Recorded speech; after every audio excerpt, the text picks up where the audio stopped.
spontaneity, I'll share a little background about Sarah, as I don't have an introduction. But Sarah prepped us last week that she has a lot of speaking skills that she's going to demonstrate today. Sarah's favorite summertime activity is what? Hula hooping. Of course.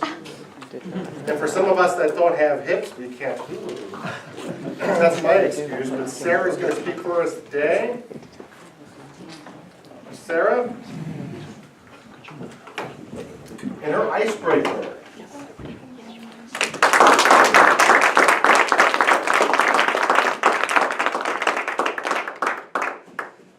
Now everybody can sit down, so let's all stand up. I know this is really quick. I don't have a whole lot of time. I'm in a place, so if you could just do me a favor, everything from the waist down, just off and leave it on your chair. Okay. Okay.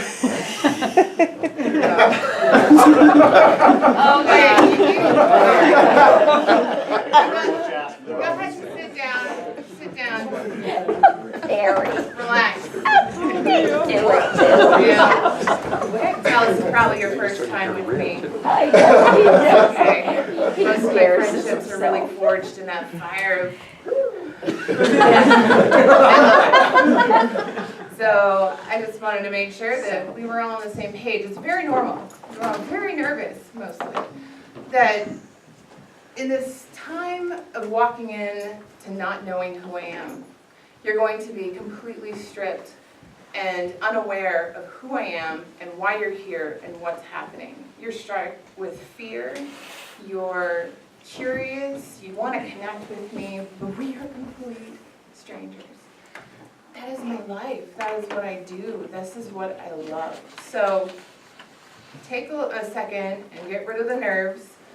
I'm going to prepare my wax and make sure that everything is okay. While I do so, I'm also going to do a little bit of talking because I want you to feel just as comfortable with me as I know that I'm comfortable with you already. You know, in my daily life, this is really how I get to connect to people. Every moment is with a stranger, and in a way that is such a vulnerability that I get to help them reach a different place. That kind of connection that I get, you can't get anywhere. Like, what kind of friendships do you forge with people half closed? It's legal. It's legal. But I really get to take a moment and go, wow, what an honor. Like, this is raw. And what kind of place else can I connect with people like this? So I take a lot of time, and I make sure that when I'm in this space that I honor people.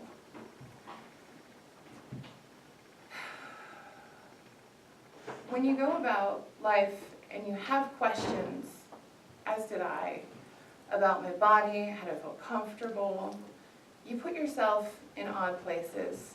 And I know, we relate that way. I mean, I was in your shoes. And why, do you want to know? I started waxing? That's a great question. Thanks, Tim.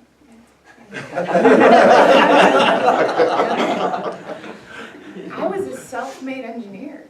And I turned around one day and it just never fed my heart. I didn't know why it mattered to everyone else how big each and individual size pill was that you needed to swallow. You'll never recognize that there's somebody somewhere in a factory mindlessly, meticulously disseminating between quality and dysfunction of a machine compressing powder so you can swallow it. I promise you, if you need that Tylenol, you will crush it. You will find a way to take it if it's an abnormally large pill. It's not. It wasn't what made me want to wake up in the morning. So I took a step back while being an engineer in a quality setting for about 7 years, and I really assessed my life. I mean, I broke through corporate America at 19.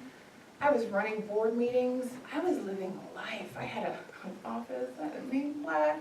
I had the fake plant you had to dust. My life was made.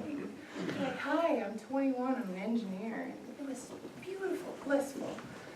What it turned out to be was that I had no emotional connection, no social connection. I couldn't connect with somebody to say, I believe in you. You know, I mean, there's no raw place for me there. The machines just didn't talk back. So, in the middle of processing, I went and took myself to esthetician school to learn how to figure out why my mother had no issues with hair, how I can stop the kids bullying me from telling me I'm part Wookiee or werewolf. I mean, that was a big thing, and people walk in, I'm like, I'm part fish, part clown, part werewolf. And it's an odd way to break something, but to say, I understand. Hair is a thing that I can take off, we can design, we can shape, we can take. Science, geometry, and math were just things that thrilled me, and I could turn that into the observing of beauty in other people that they couldn't see. So once I learned how to change my vocabulary, my perspective, what I thought was this pretty picture of poster child. I mean, my mom had one tube of red lipstick, and I gave a whole different definition to the Lady of the Night, and the Lady in Red, and to Roxanne. And I wanted to know how to represent myself in an artistic way that resembled beauty as well as society saw it. I didn't have the vernacular, so I forced myself through school to learn it. And every day, I get to look at strangers, complete strangers, with their faith, their body, and their hopes in my hands, and say, unconditionally I honor you.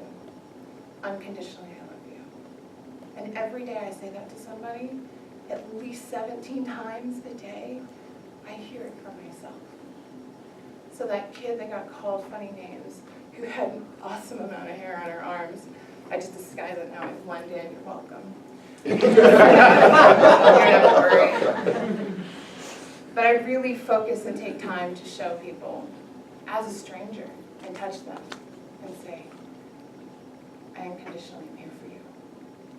And that feeds my heart. That is what makes my life worth living. So if we can all just try that one more time. Go ahead and stand up. Good job. That's hard.